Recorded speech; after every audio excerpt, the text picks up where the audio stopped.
Okay, it's going to be a Ring of Honor Classic review of Take No Prisoners 2009. I wanted to get this up before, Supercard of Honor, because this was actually taped during Supercard of Honor 4 weekend from Houston, Texas. Same weekend as WrestleMania 25, where Davey Richards and Kenta set the world on fire, and then obviously Shawn Michaels and Undertaker even took it up to another level. But yeah, this was the last of the G-Funk taped pay-per-views. And I like these shows. I thought the format was great. They were only 2 hours, so it almost had like an in-your-house type of feel, where very, very little on quantity, very high on quality. So I love the format. You know, there's a couple of negatives about these, though. They signed this distribution deal with G-Funk Entertainment, who did a lousy job of promoting these pay-per-views. And then on top of that, I just think eventually it just ran its course. Like, it just took way too long to see these shows, especially if you were just watching them on DVD. I remember with Undeniable, the pay-per-view where Nigel McGuinness won the Ring of Honor title. That show was taped in October. I don't think I got to see that until like the end of February, when that was like 4 months into Nigel's reign. So, I think at this point it definitely ran its course. You know, they had to try doing live pay-per-views on Go Fight Live, which, had its positives and negatives. But yeah, this would be the very last one. So we're going all the way back to April 4th, 2009. It wasn't aired until June 12th, 2009, during the NBA Finals. I remember I actually did review this show on the original Sanders Robin account. I used to go to this track. It wasn't my high school, but it was a high school track. And before the workout, I actually taped this on my webcam.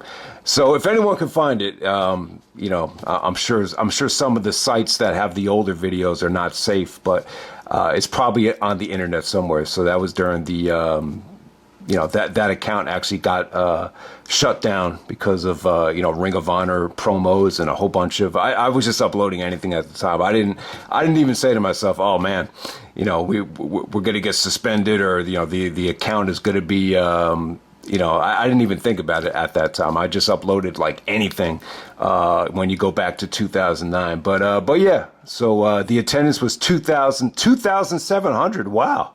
Yeah, that's pretty amazing for a Ring of Honor audience. This was great because it wasn't, very, very different compared to 2023, where it's obviously a smaller audience in more of a smaller building, but it still had like a much more energetic crowd than your typical Ring of Honor show.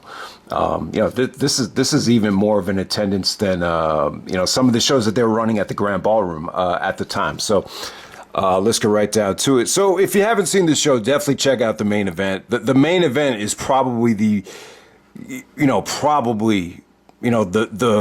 most attractive, like, thrown together tag match you could ever think of. I mean, it delivered on a lot of different levels, and it was just, you can make the argument that it's thrown together, and you're bringing in names from Japan that don't have any story connected to the product, but God, it was sweet. It was sweet stuff.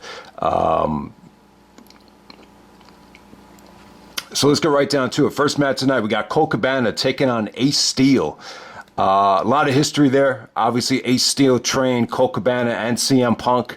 Both guys, if they ever do a Dark Side of the Ring with the all-out media scrum, obviously Colt Cabana and Ace Steel are going to be two prominent figures in that documentary. I believe, part of the fight had to do with Ace Steel. I think Ace Steel actually lost his job over the fight.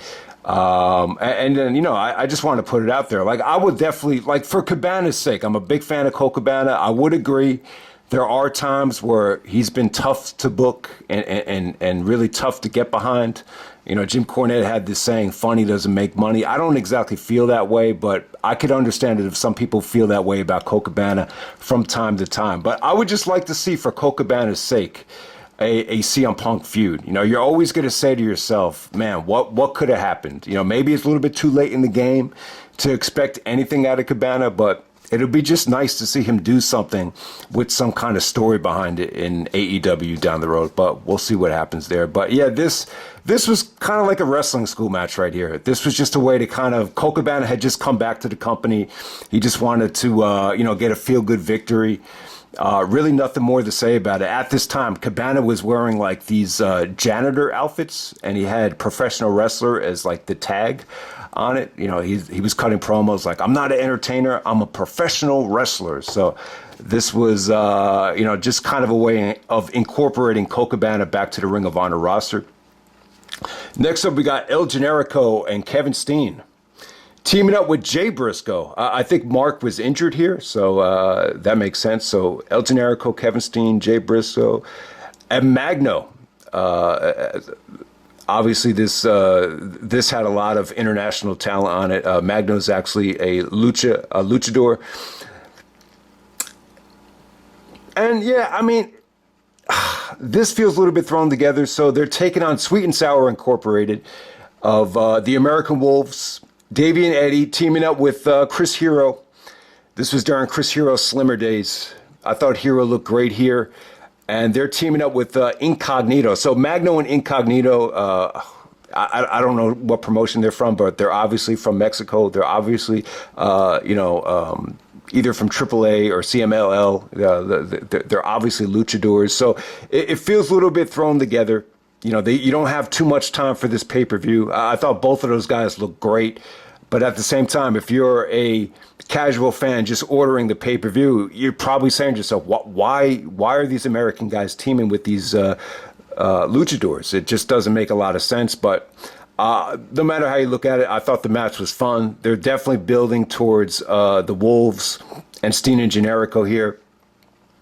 This is an X Division Spot Fest type of match. Everybody looked great. Todd Sinclair had a tough time of, keeping everybody in the ring. So this definitely broke down, and it was just a lot of fun. I mean, you wish you could have gotten more out of Davey on this show. Davey looked in amazing shape here, but everybody brought their A game. It was just a lot of fun. And we move on to the Necro Butcher taking on Jimmy Jacobs. No disqualification match. So at the time, Necro was getting pretty popular. He played a huge role in The Wrestler with Mickey Rourke. So he was almost getting some mainstream publicity. So, he was feuding with Jimmy Jacobs in the Age of the Fall after, breaking away from the stable. So we finally got the grudge match here, the blow-off match. And, I'll say this. If you love Necro, if you like this style of match, you'll definitely enjoy it. Personally, I'm just not a big Necro Butcher fan. I'm just not. I just find his matches very repetitive. I just don't think he moves that well. But at the same time, him and Jimmy Jacobs busted their ass. There was unprotected chair shots. There was suplexes all over the arena. There was blood. They emptied the tank. So Necro goes over Jimmy. I thought Jimmy at this time was in a rough spot. I really thought mentally and physically, he was going through probably the most painful run of his career right here. I just feel like the Age of the Fall thing, it pretty much benefited, other guys more so than him. And, you just kind of felt like everything kind of fell through at this point. And, it was just Jimmy the Loner. But yeah, Necro goes over and we move on to the next match. We got Brent Albright taking on Claudio Castagnoli and Blue Demon Jr. in a triple threat match where there's actually tags. So Nigel comes out, and Nigel had just lost the Ring of Honor Championship the night before at Supercard of Honor to Jerry Lynn. And, he's basically thanking the fans. But at the same time, he says that he doesn't have to apologize to anybody because his body is so broken down from defending the Ring of Honor title that, he doesn't owe anyone an apology. So I like the promo from Nigel. It just kind of reminded me of how much stress and how much of a toll being Ring of Honor champion could take on you. So yeah, Nigel was supposed to be in this match, but he was kind of like I don't know what he was doing. He was more of like an enforcer here. He ends up costing Claudio the match.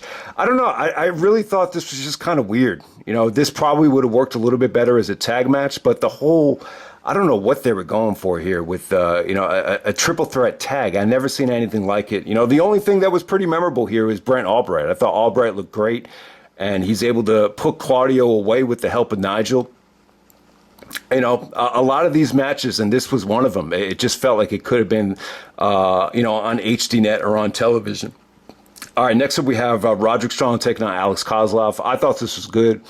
I thought this was one of the more memorable things on the show. So yeah, I saw Roderick Strong. I'm not keeping up with AEW right now. I'll try to catch up on AEW before Double or Nothing. But I saw a YouTube video pop up, and it looks like Roderick has aligned himself with Adam Cole in AEW. So yeah, I'm happy for Roderick. I think he's an amazing wrestler, and he was able to show it here against Koslov. So Koslov is actually from Russia.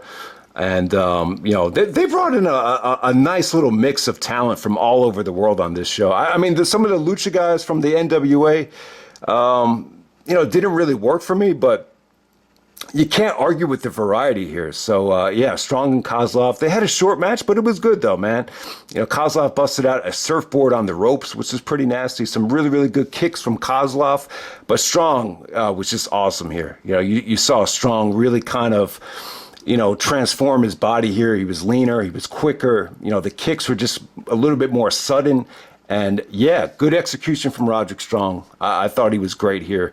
And great weekend for Roderick. You know, the match with Nakajima was short and sweet and brutal. And this match with Koslov, not as good as the Nakajima match, but you know, this is probably the only thing other than the main event really, really worth checking out. And then next up, we have a four-way match for the Ring of Honor World title. We got Jerry Lynn taking on Bryan Danielson, Dilo Brown, and Erick Stevens. Yeah, this is kind of weird. I think they just put Erick Stevens in this match just so Danielson didn't have to take the pinfall here. I don't know. 2009, Danielson and ROH was very, very weird, very frustrating. He had some, I think he ended up getting a staph infection. And at this time, you know, you get the feeling that Danielson would have started wrestling in Evolve, had Evolve actually started, you know, at this time. But it was just weird, man. I think Danielson was like wrestling per date. You know, he didn't have a contract with them, with Ring of Honor. So, I don't know, man. But hey, you know, Jerry had already won the belt at Supercard of Honor. And it's funny, like they put more emphasis and more importance on the Supercard of Honor DVD taping than the pay-per-view taping. So that kind of shows you how they treated this show. I mean, everyone knew Jerry was going to retain. So yeah, it gave you something different. You got Dilo Brown and Erick Stevens. And there, you know, Dilo looks so big in Ring of Honor. Like, he looked like a big man. It's funny, like, when you watch him in the Attitude Era against DX or with the Nation of Domination, he actually looks like one of the smaller guys out there. But he looked like a monster in this match. Stevens was really, really slimmed down here. I thought Stevens looked good. Stevens wasn't bad. Everybody here looked good. I mean, it wasn't an awful match. You know, Danielson really sold his ass off for everybody. So you saw great cardio from Danielson, but ultimately Jerry actually hits the cradle pile driver on Erick Stevens to put him away. So it was a nice short sprint, but you know, I just think for a pay-per-view, you want to showcase your champion in you know, more of a one-on-one light or more of a God damn, this just felt like it was one of the least important Ring of Honor championship matches I think I've ever seen. But, you know, we're going to move on to the main event. We got Kenta and Tyler Black taking on Austin Aries and Katsuhiko Nakajima. So this was cool, man. And I don't know. I think looking back on it, if Ring of Honor, you know, was going to continue doing these pay-per-views that were taped, they probably wouldn't have gave you this as the main event. But I think at this point they just said, screw it. Let's just deliver a home run with the main event. Let's not really put a lot of emphasis on storylines.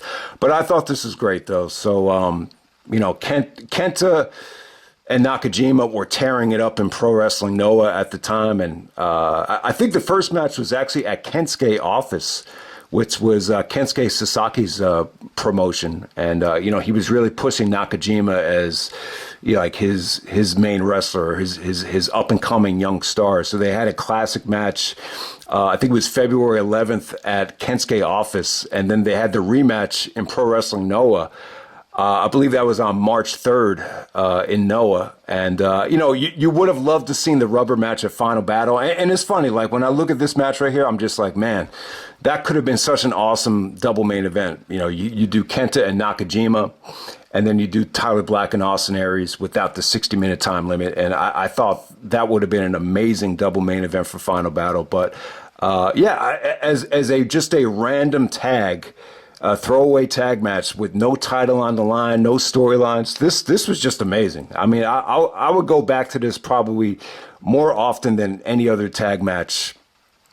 That a lot of times when you watch like a Ring of Honor house show, or if you watch a just a WWE television main event, a lot of times they'll just throw a random tag at you, and a lot of times they're forgettable. But for whatever reason, this one was really, really friggin' memorable. I just remember, Kenta and Nakajima, just amazing chemistry, amazing kicks from both of them. I don't know, man. If Kenta, the problem with Kenta wrestling this style, like if him and Davey, kept on going at that speed show after show, it just takes its toll on you. So I could totally understand why Kenta, had to change his style, going into his late 30s, early 40s. But I'll tell you, Nakajima's only 21 here, and he was great. You didn't really need to know that much about him just to realize like how friggin' good he is. So some of the kicks between Kenta and Nakajima got a standing ovation, not to mention Austin Aries' facial expressions were great. So Aries was good here. He was able to, show off this new heel character. He almost had like a sleazy stepdad type of look to him with the mustache and the weird tights. But his facial expressions and just his interaction with Kenta was actually entertaining. And, because he had seen, the way Kenta and Nakajima dished it out to each other. And he basically goes up to Kenta. He's like, we're going to wrestle. I don't want to see any of those kicks. So you had that going on there. And I got to say, Tyler Black and Austin Aries, they did their thing. You got a different dynamic here. You saw Austin Aries as a babyface, trying to beat down the Age of the Fall the whole year. This time, the dynamic is totally different with Tyler Black, almost like the John Cena effect hitting Tyler Black. Anytime Tyler got tagged in, this is Seth Rollins, if for those that don't know, but anytime he got tagged in, the fans were just booing him. So even without Tyler winning the Ring of Honor championship, the fans were still against him. I don't know. It's just a weird time for him, but I think Tyler Black has really proved the doubters wrong. I thought he looked awesome here. He was really athletic. Him and Aries were great here. So even though Aries is, trying to get away from the 5-star matches and becoming a little bit more of a character, he still went out there and delivered here. So I thought this was great stuff. The ending actually features Tyler countering the brainbuster from Aries, and he counters it into the God's Last Gift. A beautiful transition there. It just looked very, very natural. Everybody went home happy. This was great stuff. I think a lot of people just were blown away by Kenta this weekend. He was definitely my MVP of Ring of Honor in 2009.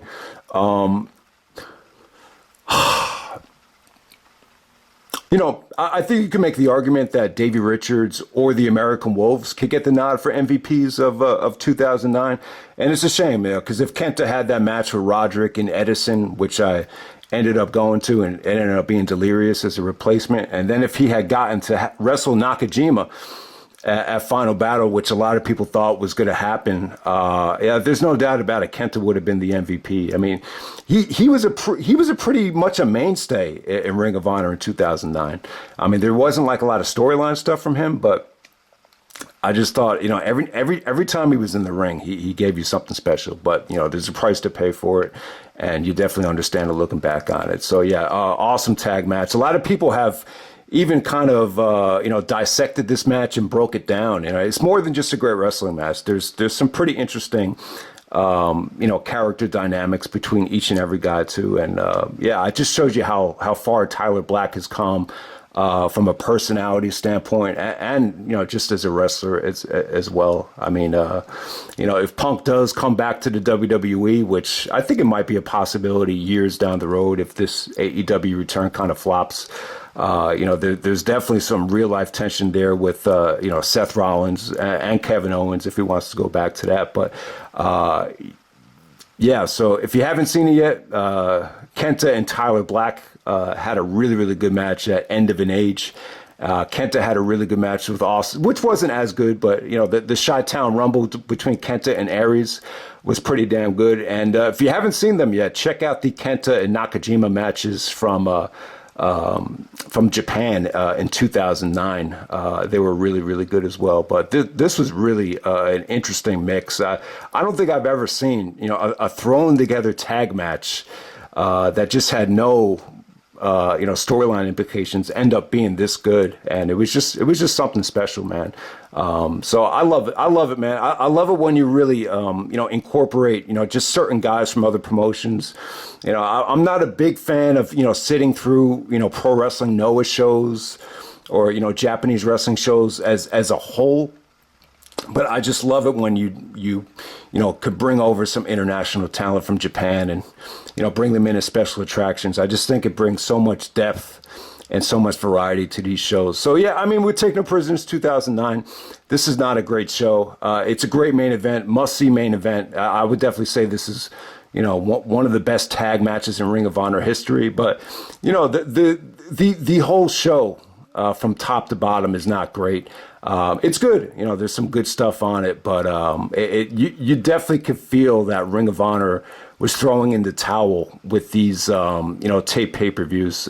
So this would be the very last one, but it's got an incredible main event. I think everyone should check it out if you haven't yet. So that's Take No Prisoners 2009, and I'm out. All right.